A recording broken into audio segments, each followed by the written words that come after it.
Why this topic about racism's challenges and why is it relevant for IIT alumni? Most IITians in USA are first generation immigrants, and especially those who arrived recently may not be aware of the historical context of the events we are witnessing right now and its ties to this history. It is important to understand the issues underlying racism in order to address these challenges in our professional and personal lives. It touches all of us, irrespective of where we live. In 1965, US immigration laws changed and eliminated the earlier race-based quotas, which restricted immigrants from India. This change was consequent of the 1964 Civil Rights Act. We all owe a big gratitude to leaders like Martin Luther King and John Lewis, who unfortunately passed away last night, who fought for the enactment of those laws. IITians, like other immigrants, have benefited tremendously from the new legal framework as US residents. While our accomplishments today are due to our education and hard work, we were privileged to receive opportunities which were not available earlier and to many others. Today, many of us lead organizations with hundreds, if not thousands, of employees.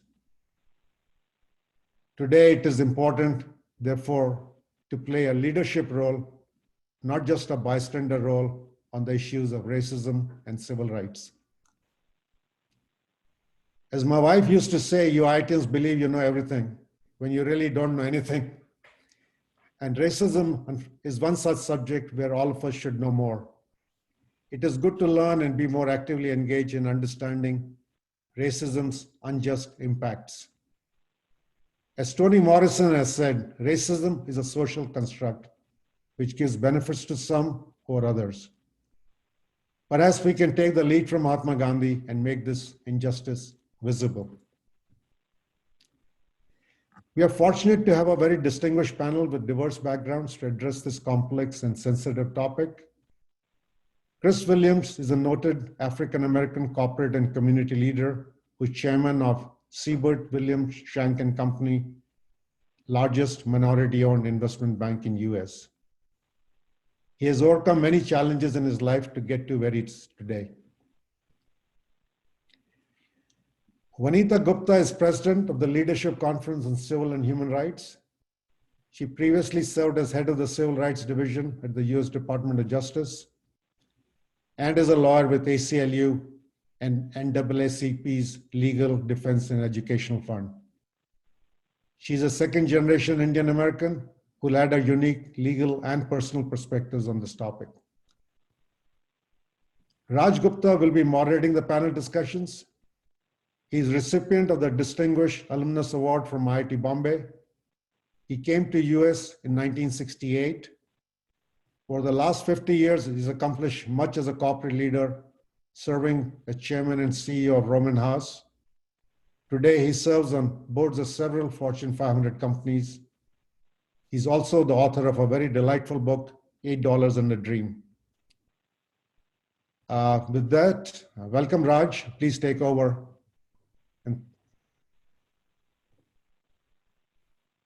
So unfortunately, I think my father is having some audio technical issues, and he is going to be dialing in via the phone.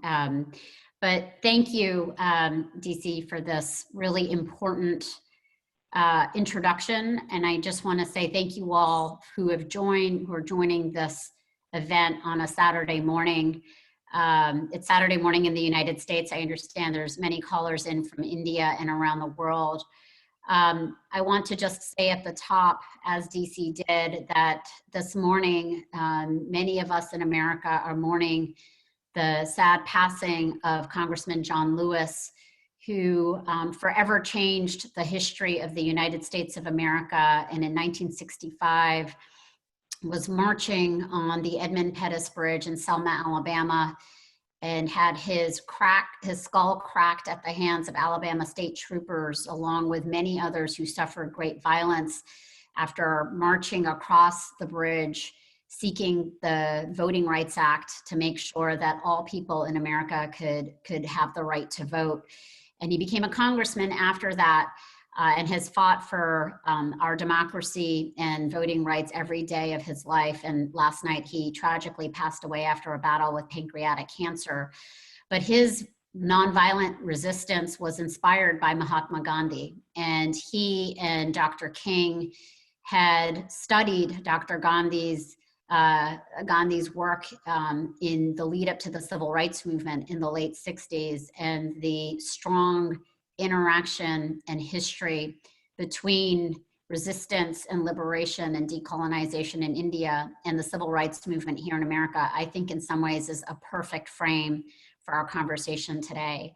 So we are lucky to have Chris Williams in our midst and on this panel. And Chris has had a storied history in corporate America. And I thought, Chris, because these issues of racism can seem like they just exist in black and white photographs that were taken during the movement, and yet just in the last several weeks, the country has been really engaged in a national reckoning around race and current racial injustice after George Floyd was killed by a police officer in Minneapolis. Images and video that traveled all across the globe and has led to people of all races out in the streets protesting current racial injustice. If you can just speak a little bit about your own personal experiences, why would you join this call this morning, and why are you thinking about these issues in 2020, and some reflections on that? That would be great.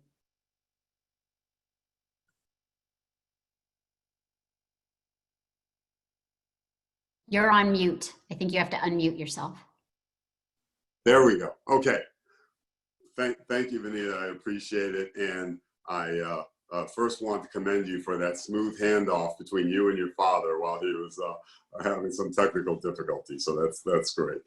But well, first, I'm pleased to be here, pleased to participate in this gathering, and thank you and welcome everyone for being here, and appreciate your interest in this topic as well. Growing up in the U.S. as an African American with family that my father's side of the family was from Nashville, my mother's side of the family was from East Texas, which is near the border of Louisiana. One can't help but have race be a topic in almost every aspect of life. Often when we were children, we were told what we have to look out for, what we should expect, and what we can and can't do. So whether it's stories of my father's side of the family, where his mother, his great uncle, the brothers and sisters all on that side of the family were extremely fair-skinned, and often people would mistake them for being white. And each of them married a relatively dark-skinned African-American. And hearing of the stories of how that played out and the challenges and opportunities that arose as a result of that as they traveled throughout the South. One would go in to get a hotel room because the other one knew that they could not get a hotel room. One would go in to buy food because they wouldn't be served otherwise. And one fun story that we consider funny at this time is when my uncle William, who was very fair-skinned, and when I was a kid, I used to laugh, he used to comb his hair down in front of his face, he used to say, oh, he's like the Beatles. And he went in to get food. One time they were traveling down to Nashville, and it was taking a while as they were making the food. My great aunt, who was his wife, got concerned as she waited in the car, and she decided, let me go in and see what's going on. Maybe somehow it came out that he is not white. I mean, that's what in her mind. She went in, and apparently he was in the bathroom. So he came out just as she had approached everyone and said, "Where's my husband? Is he in here? Where is he? I've been worried about him. He's been in here for too long."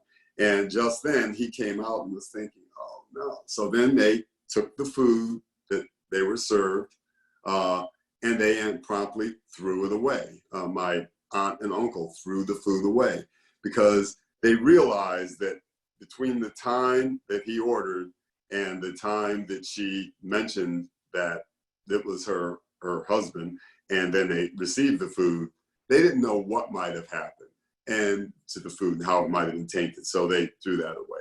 But I will just say this, there is always a recognition that there is, in general, since slavery, since African Americans arrived in this country, a negative perception of African Americans. Consider that the Black is inferior to white.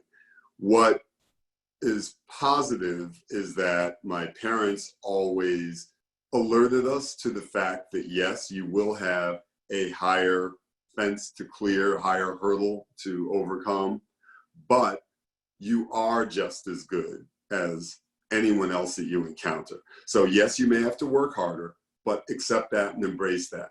And that is often common in many minority communities. And I would expect in some cases there's some variation of that conversation that's taken place in the Indian American community, because you're different. And by being different, you're going to be perceived differently, you'll be treated differently, and you'll encounter obstacles that others won't.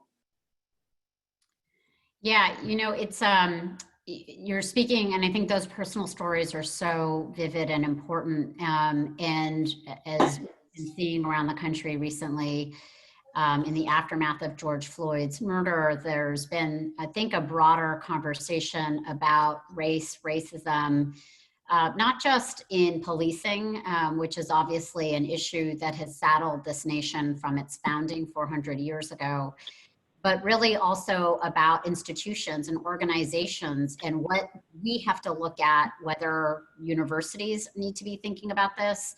We've had corporations being much more engaged right now about these issues and questions. And I guess it would, I'll speak from my vantage point of being a lifelong civil rights lawyer.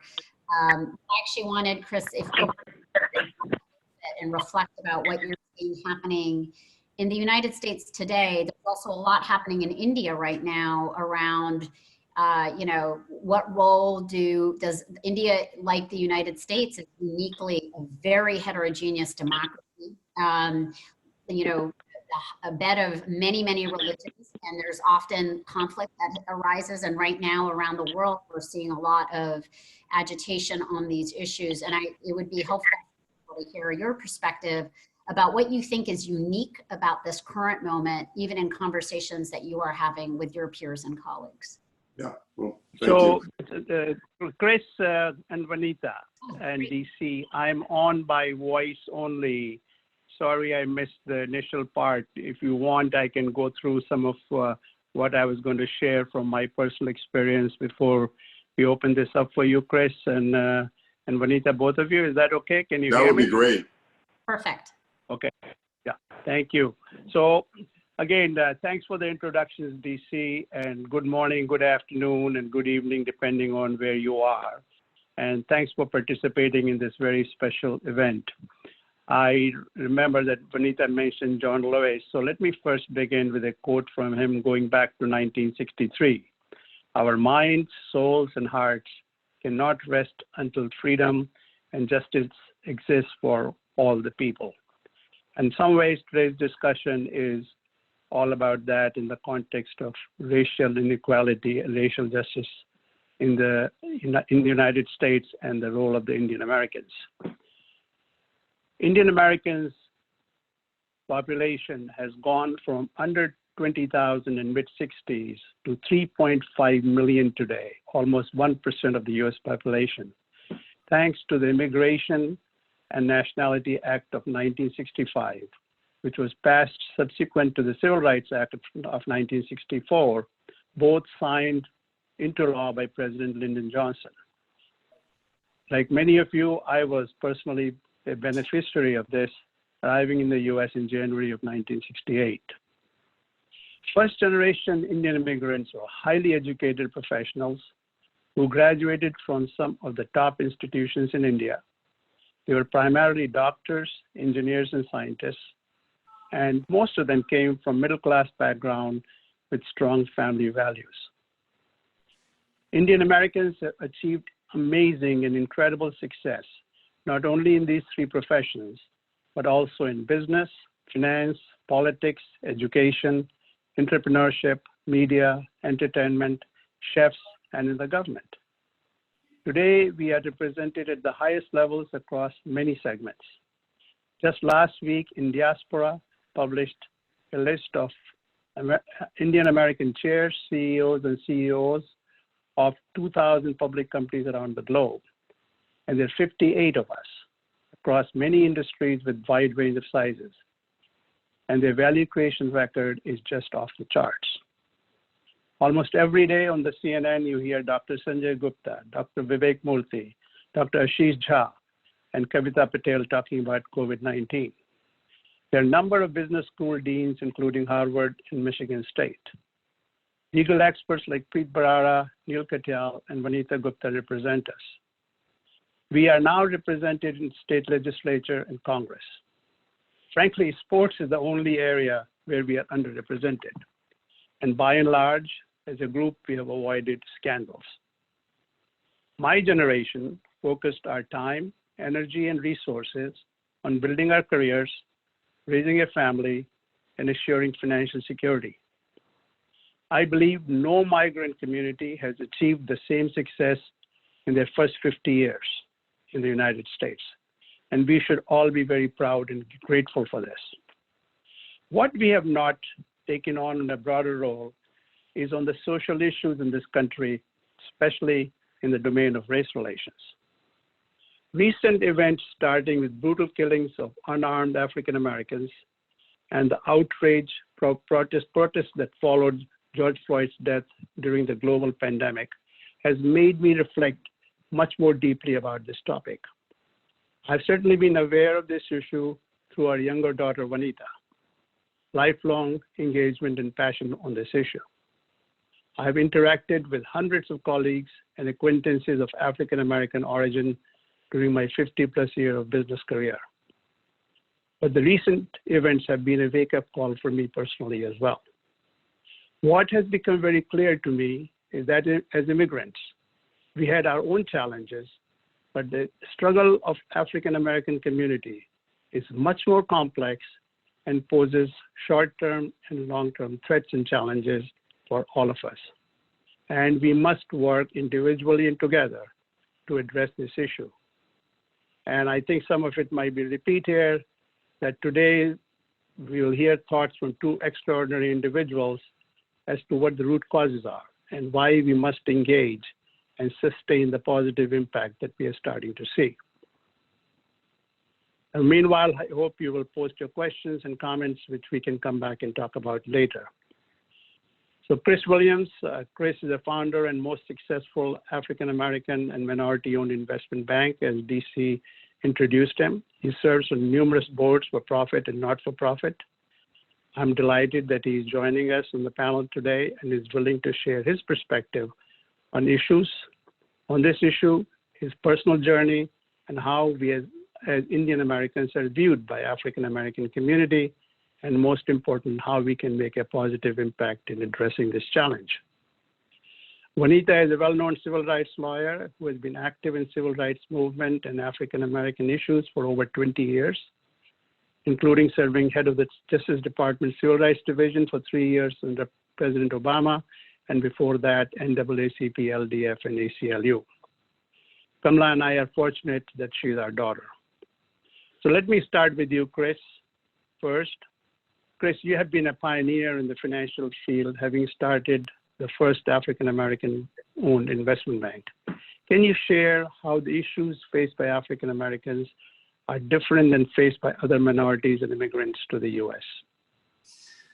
Yes, well, thank you. I touched on a few things earlier, so I'll touch on different points to create an example. I mean, obviously, the way that African Americans were introduced into the United States has a lasting and very deep impact on one's perception.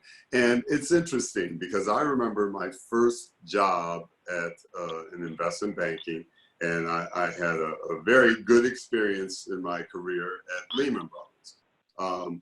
But what was interesting when I was first working as a young associate with a senior banker, and the banker was trying to think through which company accounts he should assign me to. And these were some utilities, and many of these utilities were in rural or secondary cities, and some were even in major cities, but many were in the South. And what is the challenge is when someone in that position assigns what may be their own personal biases and assigns them to someone else and assumes that others will hold those biases. So I remember him saying, oh, well, we have, there's one relationship down in Oklahoma. I don't know about you coming down there. And then we have another one down in Atlanta. Well, ironically, I did end up working with each of those relationships. And these were smaller utilities that had a lot of local municipal influence. So it wasn't like a Southern company. It was, you know, they were smaller. But we worked on financings, and as I would suspect is the case with someone on this phone from IIT, you knew you have the technical capabilities. And in fact, my technical skills in terms of preparing the spreadsheets and the analysis were what caused me to develop extraordinary relationships with those clients that were at a point where, first of all, they never expressed any concern about my race, even if they had some. But secondly, then we actually became friends. It became a close relationship based on mutual respect, admiration, to a certain degree need, because I can remember meetings when they say to the banker, I won't name his name, they say, oh, well, you know, you can't come in here unless you bring your brain in here because we need to know what's going on.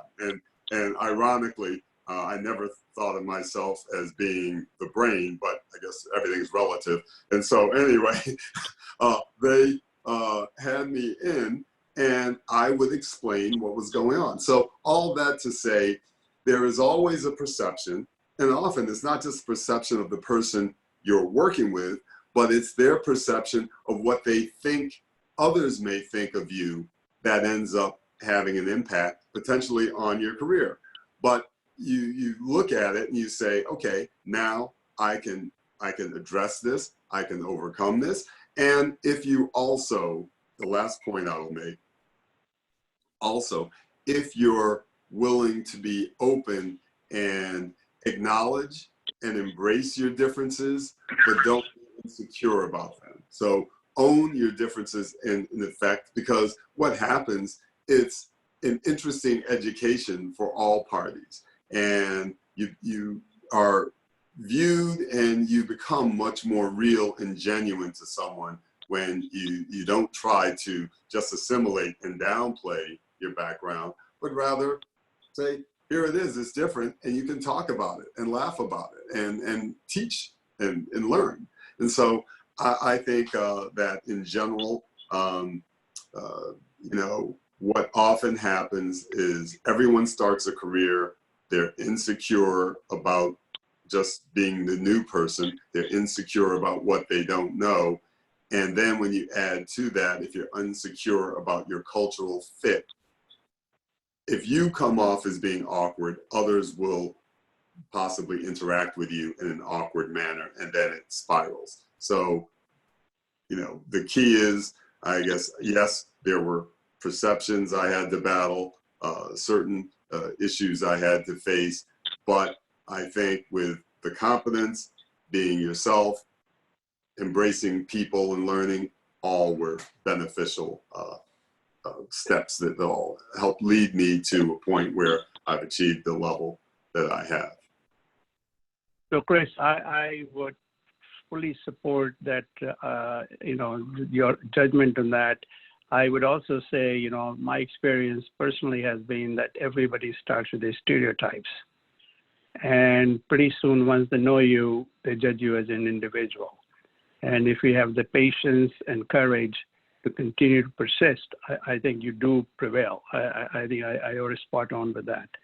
Let me ask you another question. And how is the Indian American community perceived by African Americans overall? It's interesting. I think there is first a great deal of respect that African Americans have for Indian Americans, for those that they know and they see them in either high places if they're in corporations, or if they see them, if they work with them, there's a perception of, wow, they're very smart. And I will say there's probably a stereotype that there's a misunderstanding that you're more than just smart and technical.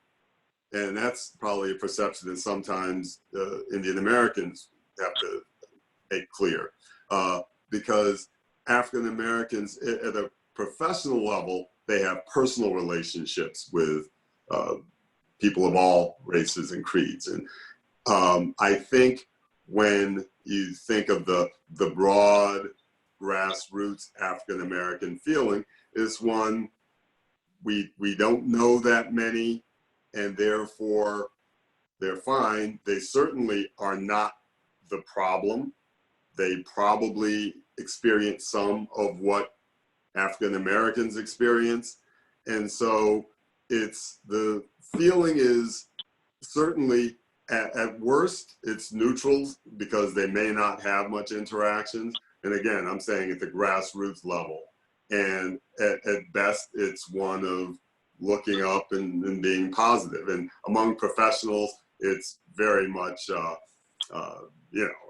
it's positive. It's people are judged as individuals and know one another and have friends and relationships, etc. But I think broadly, it's viewed as positive. I don't know that in the African American community, as we all know, role models are so important. And let me point out one thing. So growing up, even though most of the African American doctors were either educated at Howard University Hospital and Medical Center or Meharry down in Nashville, Tennessee. That's where the large majority were originally. And I remember growing up hearing my grandparents, jokingly laugh about, well, if I go into a hospital and I get a black doctor, I'll say, whoa, I don't know if I want that. And, when you think about if that's the perception in your own community, and that is from self-doubt that is created based on the doubt that you face, I suspect that in the Indian American community, you would have a very different perception. If you're an Indian American and you see an Indian American doctor come in, you probably feel maybe a sense of comfort, and certainly you would not in any way expect any level of incompetence. And yet the perception that African Americans had faced and dealt with for so many years, it probably, if someone is doubting you, it destroys your confidence and causes you to doubt yourself. And that's a negative. But I think that, back to your question, I think that the perception of that African Americans have of Indians is very positive. I don't know that it can be a role model. Often we have to look at one another and be role models for our own communities. But I think it's positive. And if it's anything less than positive, it's just from lack of exposure. That's very helpful, Chris. And maybe now let me move on to you, Vanita. And, just maybe start, what motivated you to become such a passionate defender of civil rights, and how did you get first involved? So I I never have a one neat answer for that. And thank you, Dad, for your opening words as well. I was really moved by them. I think that when we first moved to England in the late 70s because of your job, I talk about a story that really seared in my memory where we had just moved and we were picking up Ammaji from the airport, and Mom and my sister and I took her to McDonald's on the way home. And right around this time in 1978 and 9 was a rise of the neo-Nazi skinhead movement in Britain. It had been after a pretty charged election and Margaret Thatcher had won. And we were sitting at a table at McDonald's eating our French fries, and at a table next to us, some skinheads started throwing French fries at us, yelling, "Go home, Pakis," and other derogatory language. And I just remember I was about 4 years old, being so incredibly embarrassed and gathering our things and rushing out of there because we were afraid. And every memory that I have around going into restaurants or stores or public accommodations in England and then in the US after, I was always reflecting on, were there other people who looked like me in this place? Did I feel comfortable being there? And I ended up, really in college becoming more politically conscious around race issues. I was working and doing work in our criminal justice system and a job that I had after. And I really came to feel very strongly that my parents had come to the United States. They had created a life for me and my sister, had made a lot of sacrifice to be able to go to the colleges that we did and to have the opportunity that we did, and that I needed to give back and spend a life fighting for racial justice because of just so many of the problems that exist still to this day in America.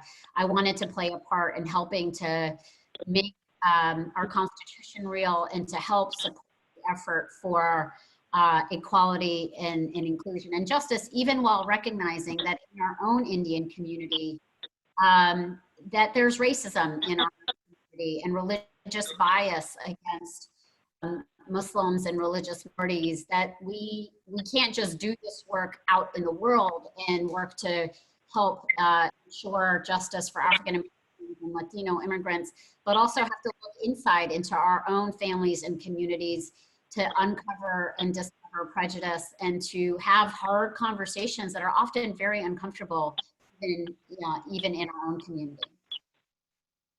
So Vanita, maybe ask you another question along same line. You know many of the first generation immigrants like us, but is there a difference between the first generation immigrants and the second generation Indian Americans on these issues you're mentioning?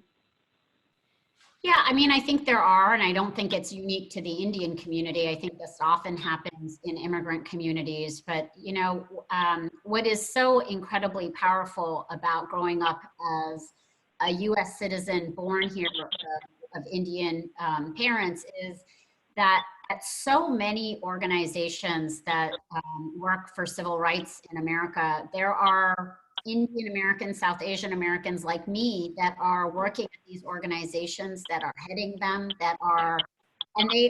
they feel a profound sense that the sacrifice and endeavors of their parents, make them feel that much more, compelled to spend and dedicate their careers for civil rights and public interest and social justice here in the United States. And I do think there's a little bit of a difference. I think and you and I have talked about this, but for a lot of you and your peers, you were coming with very little in your pockets. There's a whole set of community that is actually working class in cities around America. And we sometimes forget that. We speak about our community only as like the ones that made it in corporate America.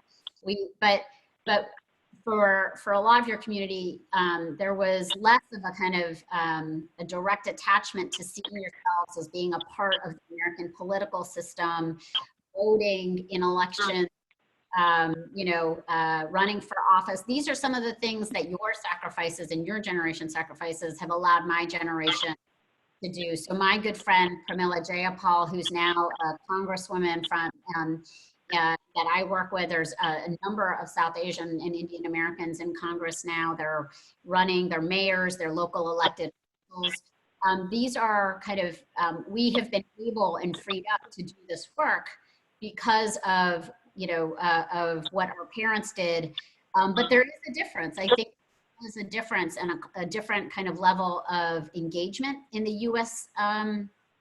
System. I think it is changing, but I've been really heartened that so many of my peers as second generation Indian Americans and South Asians have been really quite engaged in public interest work in public service. So thank you for your comments. And this is a question for both of you. And Chris, I go to you first. And what suggestions you will have for my generation and this next generation of Indian Americans to get more proactively engaged? Because you're right, as much as we have been here for a long time, we have been successful, and we have earned the respect, but there isn't a sense that, we could partner on this, we could have a positive impact on this, in this process of what the country is going through and the African-American issue in this country. What thoughts do you have? Well, of course, initially, financial support of organizations that address some of the inequities in society are important, whether it's the NAACP Legal Defense Fund, whether it's the Equal Justice Initiative founded by Brian Stevenson, whether it's the Urban League, any number of organizations that seek to address the inequalities that have historically existed and that continue to exist. I think that's certainly a positive. But what I find is even more impactful is when the leaders of organizations and when many of the individuals involved in organizations use their personal knowledge, their time, their experience to get involved in whether it's mentorship activities and programs, whether it's internships, and I think as leaders of organizations, senior people who run entire organizations, departments, and manage individuals, making sure that you are intentional about an outreach to find a certain subset of your interns who are from backgrounds or communities that might be considered relatively disadvantaged, and bring them in and give them the opportunity to learn. And not only have them there, but take at least some time to make sure that you get to share your perspectives. I think that it helps with the individual's sense of self-worth by knowing they get the attention and support from someone at such a senior and accomplished level.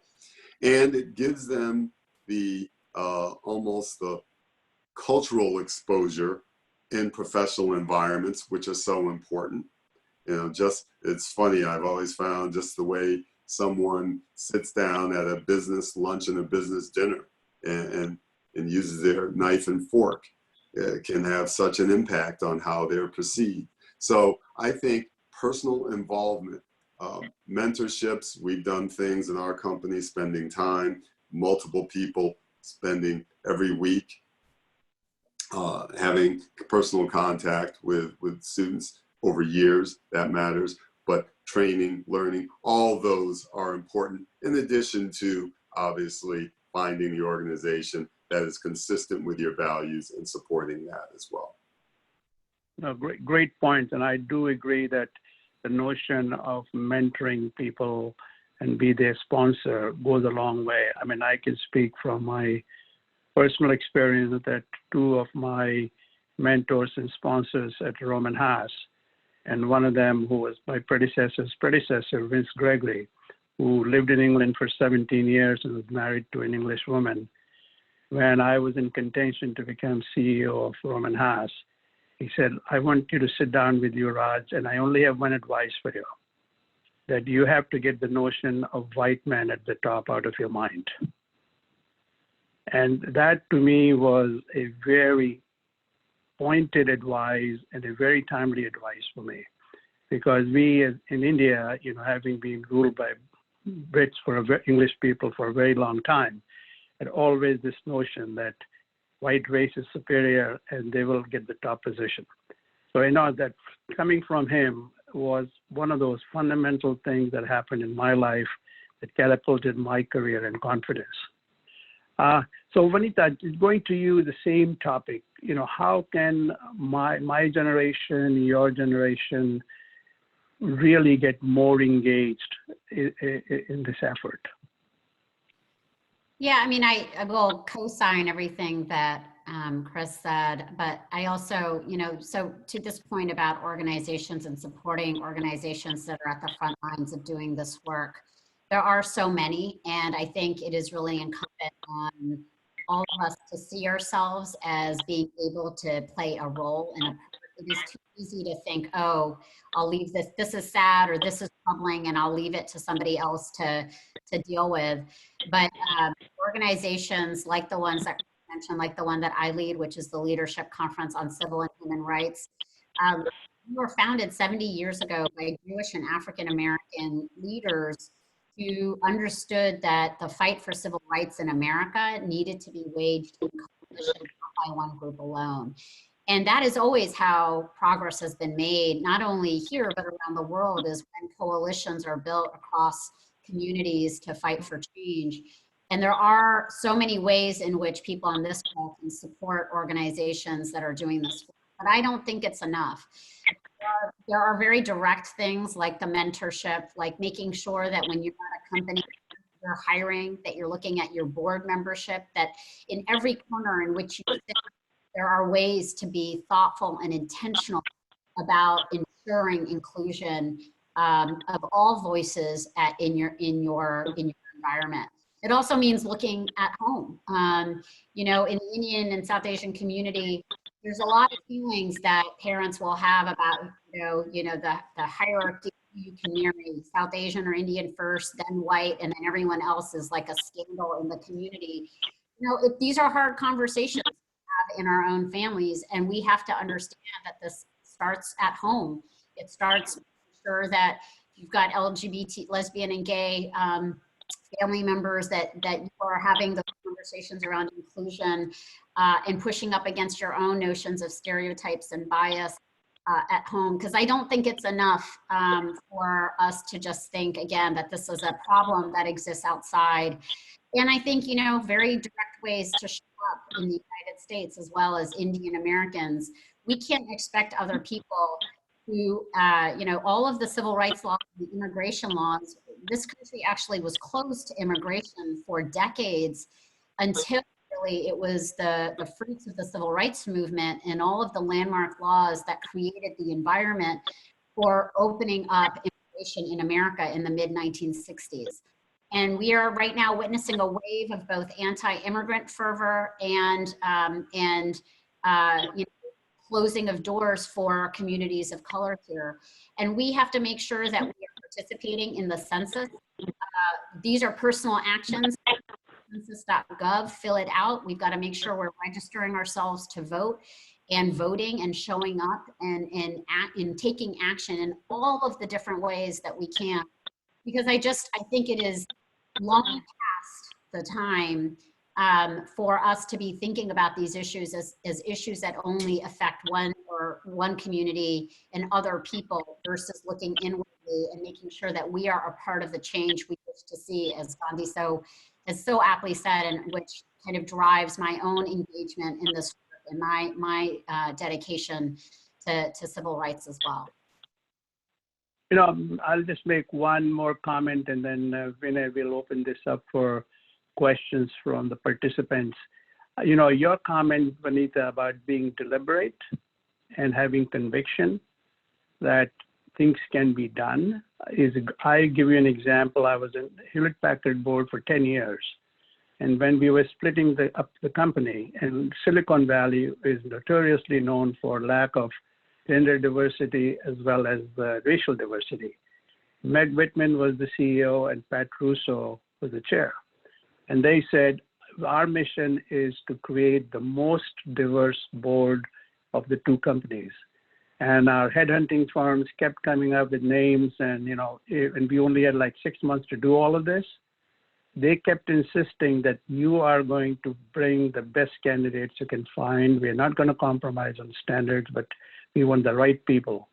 And lo and behold, they created for the two companies one of the most diverse boards with African Americans, Hispanics, Asians, and number of women. It is amazing what you can accomplish if you have the conviction that it's just not a moral imperative.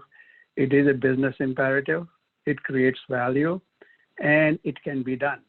And I think this being deliberate about these kind of things, and I am certainly pushing on the 2-3 boards, public boards I'm on in terms of board makeup, as well as recruitment and advancement of people, both in terms of diversity and racial mix. So I think you're spot on with both what you and Chris have said about not having stereotypes and getting personally engaged in this, both in terms of supporting organizations, plus more important, spending your time and impacting the organizations where you work.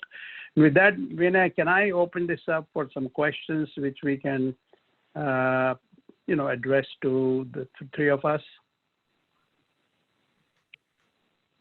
Sure. Can you hear me? Yeah, we can hear you. Yeah. Yeah. First of all, Raj, Chris, and Vanita, thank you very much for an enlightening discussion here, and thanks for taking time this morning. There's been a lot of activity in the chat. There are many questions that have come up, and we are about 10 minutes from closing. So I've tried to group them together, and I will paraphrase some of these questions in major groups. One is about sort of Indian Americans and how we can educate ourselves, how we can be better ally. The other one is sort of more about looking back and how far do we look back and what we can do on that end. The other one set of questions are about forward looking and what we can do if there is any learning we have from other type of discrimination that's there. So those are sort of overall grouping, but I do want to start with a question that was voted up quite a bit. That is from one of our alum's daughter. She's been very complimentary of the panel and of IIT Bombay Heritage Foundation for putting this together. And Chris, this goes back to something that you have alluded to in terms of wealth creation, social equity, on those lines. So the housing programs, the lending programs, the employment discrimination has systematically discriminated against, basically descendants of the slaves.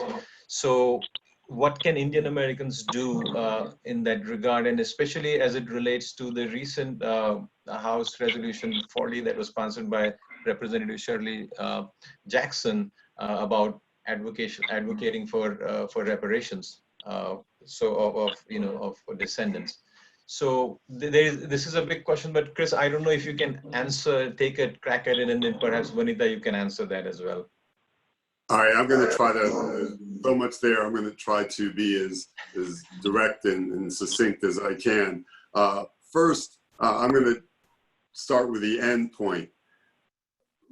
The concept of reparations, I believe, can be very problematic, very complicated, and I personally would not support that.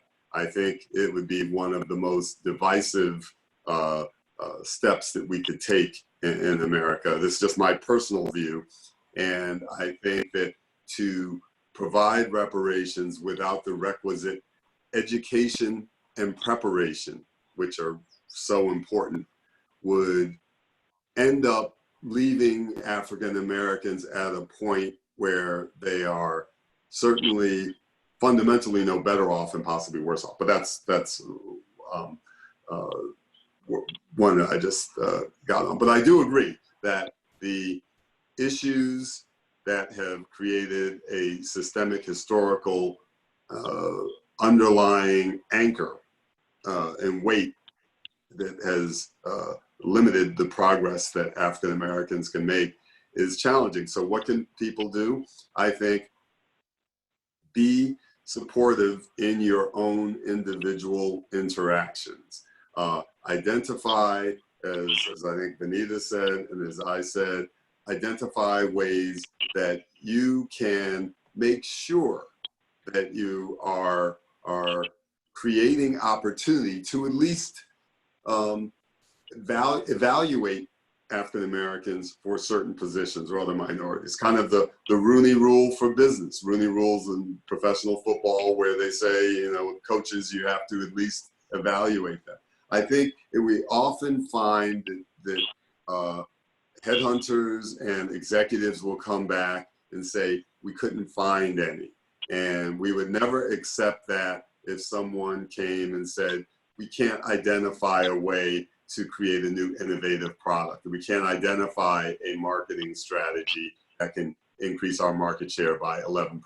But yet we'll say, we can't find anyone that fits this category, and we accept that. So not be as accepting, but be very clear and intentional about making sure that you look to create the opportunity where you have the power.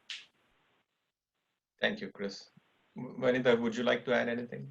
Yeah, sure. I mean, I think it's really important that when I was at the Justice Department heading up the Civil Rights Division for under President Obama's presidency, you know, the Civil Rights Division enforces all of the federal civil rights laws in the areas of housing, educational equity, employment, voting, and more. We prosecuted hate crimes, prosecuted police misconduct, out of a recognition that systemic racism, unfortunately, is a real problem still today.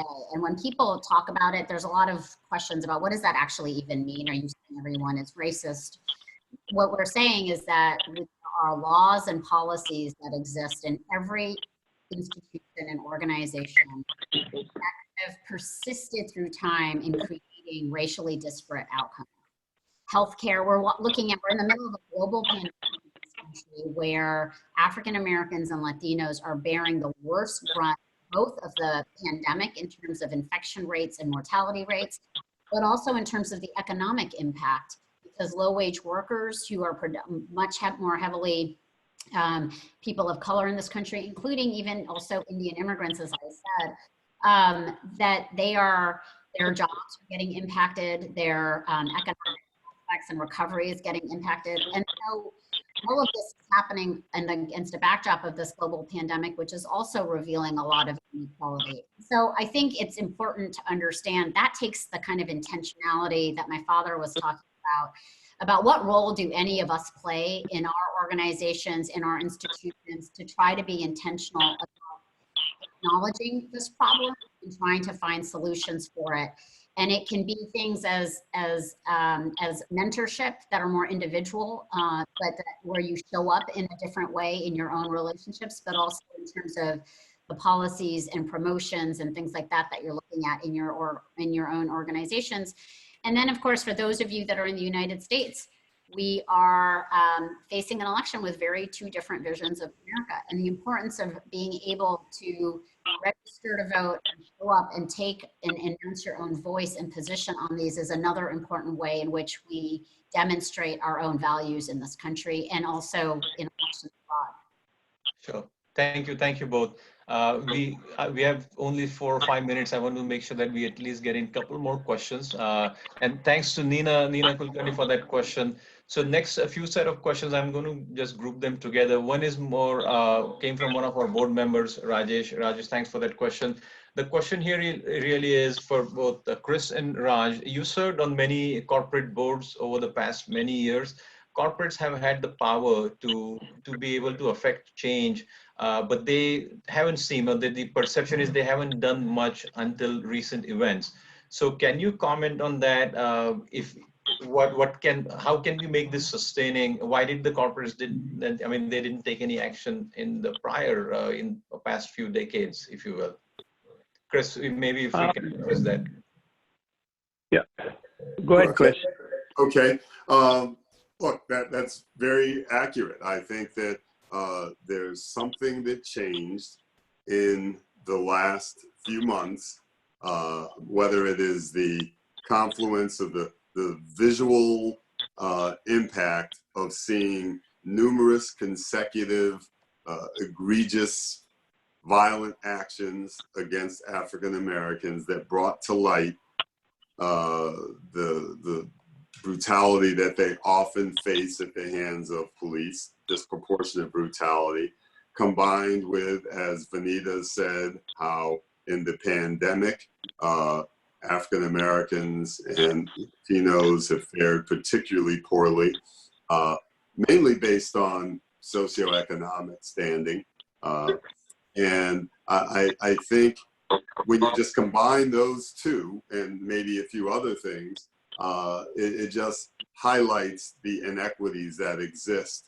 And when you see the reaction, the groundswell, I think just many in corporate America have said, we are benefiting from so many of what America offers. We're benefiting from a favorable, well, prior to the pandemic, economic environment, benefiting from just favorable policies in terms of the promote businesses, that there is more we should do to make sure that all of America is strong, because unless the entire country is strong and secure, then no one on the long term is going to be able to succeed. So I'll stop there.